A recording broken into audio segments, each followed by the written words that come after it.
কি খাদ্যই শৰীৰত আইৰণৰ অভাৱ দূৰ কৰে আপুনি জানেনে? যদি নাজানে এই প্ৰতিবেদন আপোনাৰ বাবে। দেহৰ অতি প্ৰয়োজনীয় উপাদানেই হৈছে আইৰণ। আইৰণ আমাৰ শৰীৰৰ বাবে অপৰিহাৰ্য খনিজ, যিয়ে হিমোগ্লোবিন তৈয়াৰ কৰাত সহায় কৰে, যিয়ে শৰীৰত অক্সিজেন প্ৰেৰণৰ কাম কৰে, যাৰ ফলত আমাৰ শক্তি আৰু সামগ্ৰিক স্বাস্থ্যৰ উন্নতি হয়। আইৰণৰ অভাৱত ৰক্তহীনতা, ভাগৰুৱা আৰু দুৰ্বলতা আদি সমস্যা দেহত দেখা দিয়ে। দৈনন্দিন আহাৰত আইৰণৰ সমৃদ্ধ খাদ্য সন্নিৱিষ্ট কৰিব লাগে। আইৰণ আমাৰ শৰীৰৰ এক অতি গুৰুত্বপূৰ্ণ খনিজ, যি আমাক পুষ্টি দিয়াই নহয়, বহু ৰোগৰ পৰাও ৰক্ষা কৰে। গতিকে আহক আজি আমি জানো কি কি খাদ্যই আমাৰ দেহত আইৰণ যুগুত কৰে। কাজু, আলমণ্ড আৰু খেজুৰত প্ৰচুৰ পৰিমাণে আইৰণ থাকে। এইবোৰে শৰীৰক শক্তি প্ৰদান কৰে আৰু আইৰণৰ অভাৱ পূৰ্ণ কৰে। প্ৰতিদিনে আপুনি ৪-৫টাকৈ ড্ৰাই ফ্ৰুটছ খালে স্বাস্থ্যৰ বহু উপকাৰ পোৱা যায়। ডালিম কেৱল সুস্বাদুযুক্তই নহয়, ইয়াত প্ৰচুৰ পৰিমাণে আইৰণো থাকে। ই শৰীৰৰ তেজৰ অভাৱ দূৰ কৰাত সহায় কৰে। প্ৰতিদিনে এটাকৈ ডালিম খালে হিমোগ্লোবিনৰ মাত্ৰা ভাল হৈ থাকে।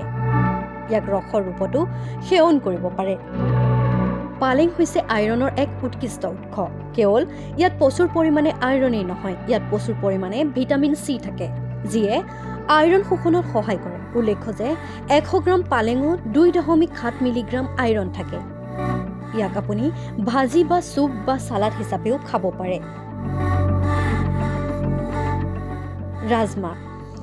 ৰাজমা আইৰণৰ ভাল উৎস। ইয়াৰ উপৰিও চয়াবিনতো প্ৰচুৰ পৰিমাণে আইৰণ পোৱা যায়। মচুৰ দাইল বা এবাটি বিনে আপোনাৰ শৰীৰৰ দৈনন্দিন আইৰণৰ প্ৰয়োজনীয়তা পূৰণ কৰিব পাৰে। বিট আইৰণৰ লগতে বিটত পটাছিয়াম আৰু এণ্টি অক্সিডেণ্ট থাকে, যিয়ে তেজৰ গুণাগুণ উন্নত কৰে। বিটৰুটৰ ৰস খালে বা চালাড অন্তৰ্ভুক্ত কৰিলে উপকাৰী হয়।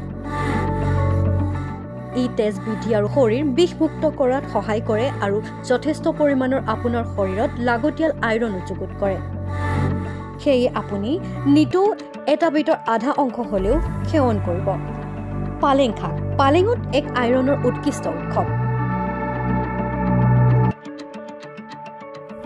কেৱল ইয়াত প্ৰচুৰ পৰিমাণে আইৰণেই নহয়, ইয়াত প্ৰচুৰ পৰিমাণে ভিটামিন চি থাকে, যিয়ে আইৰণ শোষণত সহায় কৰে। উল্লেখ্য যে ১০০ গ্ৰাম পালেঙত ২.৭ মিলিগ্ৰাম আইৰণ থাকে।